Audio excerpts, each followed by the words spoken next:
Je suis l'homme le plus rapide du monde. J'utilise ma vitesse pour combattre le crime et trouver d'autres méta-humains.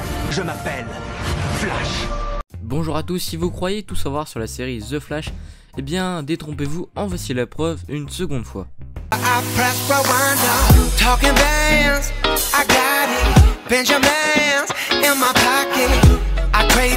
Aujourd'hui, nous nous retrouvons une seconde fois pour parler de la série The Flash et vous trouver des anecdotes toujours plus trépidantes. Pour commencer, sachez que si vous regardez d'un peu plus près la fresque murale du département de police, qui est l'endroit où travaillent Barry et Joe, nous pouvons y voir des références à The Flash et à Arrow. En effet, nous pouvons y apercevoir le dieu Hermès qui porte le casque ailé utilisé par Flash, mais également Apollon représenté comme un archer à l'instar de Arrow. À présent, sachez que dans le premier épisode de la série, on peut lire sur le journal futuriste du Dr. Wells un article faisant référence aux entreprises Wayne en bas à gauche. Wayne qui n'est autre que le nom de la famille de Bruce Wayne, notre héros chauve-souris préféré. Comme quoi, tous les héros des DC Comics ont le droit à un petit caméo dans la série. Sachez qu'ensuite que lors de la conversation entre Barry et Gideon, qui est une intelligence artificielle venue du futur utilisée par le négatif de Flash, celui-ci lui informe qu'il est, écoutez bien, le membre fondateur de. C'est à ce moment-là que Gideon se coupe. Mais c'est grâce aux comics utilisés pour réaliser cet épisode que nous savons que le mot suivant employé par Gideon aurait été justice, en référence directe à la Ligue des Justiciers. Comme quoi la série essaie un maximum de faire référence aux comics.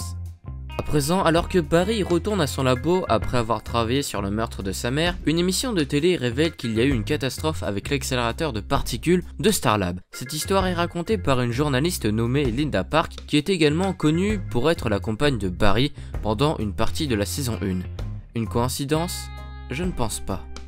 Un autre clin d'œil très subtil à présent est visible au sein de la série. En effet, alors que Barry n'a pas encore connaissance de ses pouvoirs, une serveuse fait tomber son plateau et il en résulte ensuite que le temps semble comme ralenti pour lui permettant de comprendre qu'il s'agit en fait de lui, qu'il se déplace à une vitesse exceptionnelle. Malgré le fait que cette façon de découvrir ses pouvoirs peut sembler farfelue, cette scène est bel et bien tirée du comics datant de 1956.